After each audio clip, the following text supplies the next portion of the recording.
Hello everyone, क्या हाल चाल है। मेरा नाम है जतिन खत्री और आप सबका स्वागत है आपके अपने चैनल ईशान डिज़ाइंस में। तो आज हम खड़े हैं एक साइट पे जहाँ पे आज छत भराई हो रही है। ये छत भराई 3,500 स्क्वायर फीट की है। तो यहाँ पे हमने एक की जगह डबल लिफ्ट लगाई है। दो लिफ्ट लगाने का कारण ये था कि यहाँ पे अगर मटेरियल बहुत ज़्यादा चाहिए था और भराई अगर शाम तक पूरी नहीं होती तो एक छत पूरी पूरी खुली रह जाती है। अब इस तरह से हो रहा है कि यहाँ एक पार्ट अलग से भरा जा रहा है, एक पार्ट यहाँ अलग भरा जा रहा है। तो दो पार्ट में दो जगह से लिफ्ट भराई जा रही है। लेबर भी काफ़ी ज़्यादा लगी हुई, एक सीढ़ी लग रहा है, पीछे बीम भर रहा है। दो एक हिस्सा एक हिस्से की तरफ कर रहा है, एक हिस्से में इस तरफ काम कर रहा है। दो लोग वाइब्रेटर के लिए हमने लगाए हैं। नीचे की तरफ लेबर की टीम लगी हुई है और पीछे की तरफ यहाँ आप देख सकते हैं, यहाँ पूरी भराई हो रही है, मिक्सिंग चल रही है। मिक्सिंग रेशियो काम चल रहा है। मकान मालिक भी खूब भाग रहे हैं। मकान मालिक के घर से 3 लोग हैं और मैं भी यहीं खड़ा हूँ साइड पे। तो ये काफ़ी अच्छी साइट है और सीरीज वे में काम कराया जा रहा है। यहाँ पे भी मिक्सिंग रेशियो जो है वो M20 का रखा गया है और जो यहाँ पे सीमेंट हमने काम में लिया है वो है OPC सीमेंट। वाइब्रेटर चलाने के लिए हमने 4 आदमी लगा रखे हैं। वाइब्रेटर चलाने के लिए 4 आदमी लगाने का कारण ये था कि यहाँ पे जो माल बन रहा है वो बड़ा जल्दी जल्दी बन रहा है। तो एक अगर टीम लगाते हैं तो एक में वाइब्रेटर पूरी नहीं कर पाते, इसलिए हमने यहाँ 2 टीम लगाई है जो 4 आदमी मिलके दो वाइब्रेटर चला रहे हैं और मिक्सिंग का लेवल कर रहे हैं। छत का लेवल करवाना ज्यादा जरूरी होता है वाइब्रेटर चलाने के बाद। जैसे वहां वाइब्रेटर चल रहा है, इसके बाद इस तरह का छत का स्मूथ फिनिशिंग लेने के लिए ऊपर लेवलिंग करानी बहुत ज्यादा जरूरी होती है। ये उसी के लिए हमने यहाँ पे 4 आदमी लगाए हैं, यानी 2 आदमी वाइब्रेटर चला रहे हैं, 2 आदमी स्मूथ सरफेस कर रहे हैं। वो देखिए जैसे यहाँ पे ये सरफेसिंग को स्मूथ कर रहे हैं, यानी ऊपर जो एक्सेस पानी आया या फिर जो छत के लिए स्लैब को स्मूथनेस चाहिए होती है, छत जो भराई में कड़क कड़क नहीं रहे या फिर गंदी नहीं रह जाए, उसके लिए यहाँ पे स्मूथनेस के लिए एक पर्सन अलग से लगा हुआ है। ये लोग क्या करते हैं, छत में माल डालने के बाद वो आदमी वाइब्रेटर चलाता है, ये वाइब्रेटर को मिक्स करके हटा देता है और जहां पे लोकेशन जानी है वहां से ये पर्सन इसको इस तरह से पुश करके साइड कर देते हैं और वहां पे उस सरफेस को स्मूथ करने के लिए मिस्टर घुमाया जाता है। ये लकड़ी का जो पार्टी आपको हाथ में दिख रहा है इसको मिस्टर बोलते हैं। मिस्टर से सरफेस को स्मूथ कर देते हैं। इससे क्या होता है, ऊपर का एक्सेस जो पानी है वो भी बाहर आ जाता है, प्लस इसके अंदर ये फायदा होता है जो छत में मिलती है वो एकदम फिनिशिंग वाली मिलती है, ताकि ऊपर हमें सीधी टाइल लगानी हो तो कोई दिक्कत ना आए। तो इस चीज में 2-3 चीजों का मैं आपको नॉलेज बता देता हूँ। आपकी वहां छत भराई हो तो आपको उस चीजों का ध्यान रखना है। पहली चीज तो ये जो मिक्सिंग रेशियो आता है, तो अगर सीमेंट के अंदर आप मटेरियल देखेंगे, ये मटेरियल बाहर निकल रहा है, तो ये जो सीमेंट खाली कर रहे हैं, ये सीमेंट कंक्रीट जो आ रहा है, तो कंक्रीट के अंदर ना तो वो मटेरियल गीला होना चाहिए ना ही वो सूखा होना चाहिए। जैसे यहाँ देखिए प्रॉपर वे में मिक्स हो रखा है, उसमें मूंगिया बजरी और सीमेंट तीनों ही बराबर रेशियो में है। लेकिन अगर आप यहाँ देखेंगे तो वाइब्रेटर की वजह से, ढलान की वजह से थोड़ा पानी यहाँ एक्सेस में आया हुआ है। इसको बाद में जब वाइब्रेटर चलेगा उसके बाद इसको यहाँ से खिसका दिया जाएगा। तो पानी एक्सेस नहीं होना चाहिए। पानी की कितनी रिक्वायरमेंट होती है, जैसे आज जैसे एक धूप वाला दिन है तो यहाँ हमने आज 30 लीटर पानी लिया है। 25 से 30 लीटर हम पानी पूरा काम में ले रहे हैं और क्योंकि यहाँ पे एवरेज टेम्परेचर जो है वो 30 डिग्री के आसपास ज्यादा है, 30 से 35 डिग्री। तो यहाँ पानी की रिक्वायरमेंट ज्यादा रहती है, इसलिए हमने यहाँ पानी एक्सेस में लिया है। और जनरली 25 लीटर पानी खूब होता है अगर यहाँ पे आपके टेम्परेचर 25 डिग्री से ऊपर नहीं जाता है तो। पर यहाँ टेम्परेचर बहुत ज्यादा जाता है, इसलिए हमने यहाँ पे पानी थोड़ा 5 लीटर एक्स्ट्रा लिया है, ताकि जब पानी सूख जाए छत तो पीछे पानी के अंदर कोई कमी ना आए और क्रैक डेवलप ना हो। और यहाँ पे हमने सीमेंट OPC 53 ग्रेड सीमेंट काम में लिया है।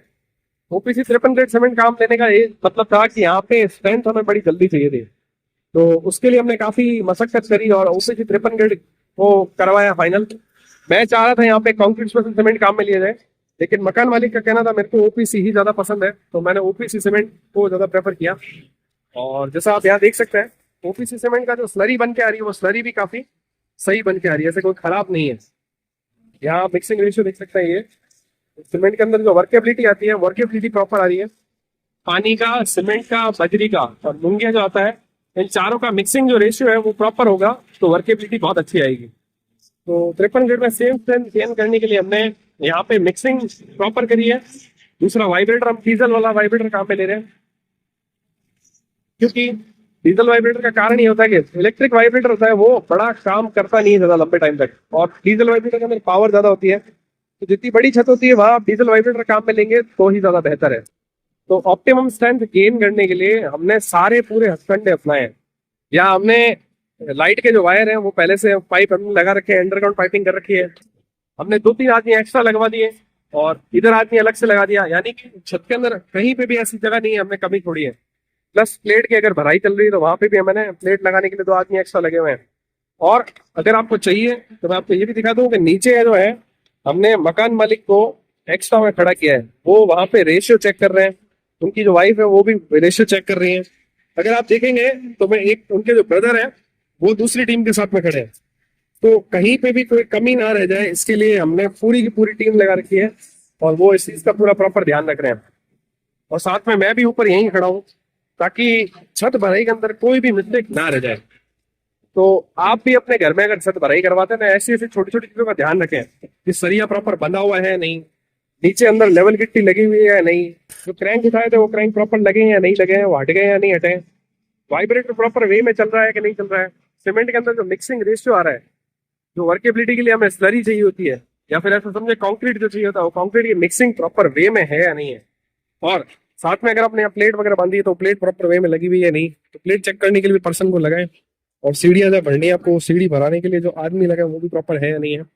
और जो लेवल चेक करना है आपको, लेवल हमेशा चेक करवाने के बाद काम करवाएं और 2-3 बार चेक करना ज़्यादा बेहतर रहेगा, ताकि एक बार जब आप फाइनलाइज कर लो उसके बाद क्रॉस वेरीफाई करना बहुत ज़्यादा जरूरी है।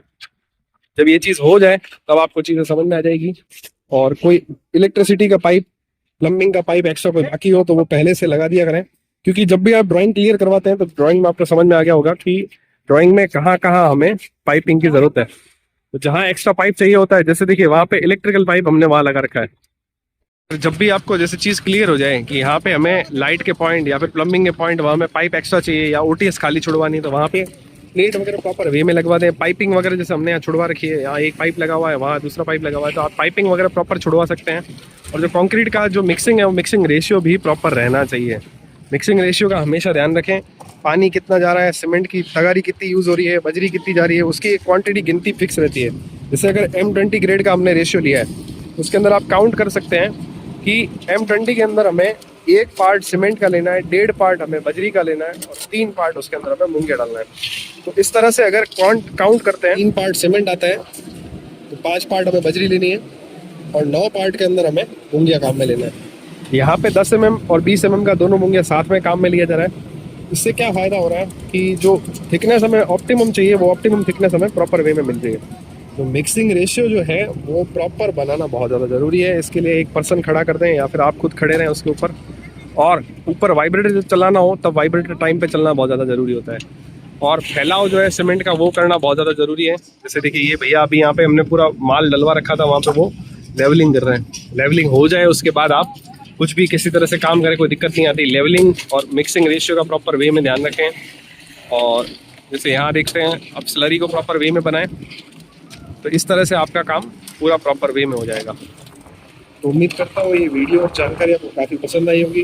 अगर आप अपने घर में छत भराई करवा रहे हैं तो OPC सीमेंट के आपको रिक्वायरमेंट है तो उसके लिए नीचे कमेंट के अंदर मैंने एक लिंक दी है, वहाँ जाके आप अपने वहाँ की लोकेलिटी का पिन कोड डालें और वहाँ आपको एक पिन कोड मिलेगा, वहाँ पे आपको लोकेलिटी के सारे सेलर्स की डिटेल मिल जाएगी। तो अगर आपको प्रॉपर सेलर लगता है तो ही उससे आगे डील करें। और अगर आप वहाँ से सरिया भी परचेस करना चाहते हैं तो वो भी सेम चीज़ आप वहाँ जाके कर सकते हैं। तो वहाँ पे क्लिक करेंगे तो वहाँ आपको सरिया भी मिल जाएगा। इसके अलावा इलेक्ट्रिक आइटम या फिर पानी के पाइप वगैरह कुछ भी आपको चाहिए वो भी आपको वहीं पे मिल जाएंगे।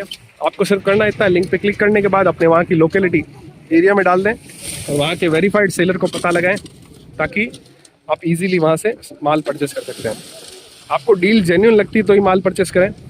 इंक्वायरी करने का कोई पैसा किसी को आपको देना नहीं है। तो उम्मीद करता हूँ आपको ये चीज़ समझ में आ गई होगी। पैसा तभी दें जब आप कोई चीज़ परचेस करें, अननेसेसरी पैसा किसी को ना दें। मिलते हैं दोस्तों अगले वीडियो में, तब तक के लिए चैनल के दूसरे वीडियोस को जरूर चेक करें।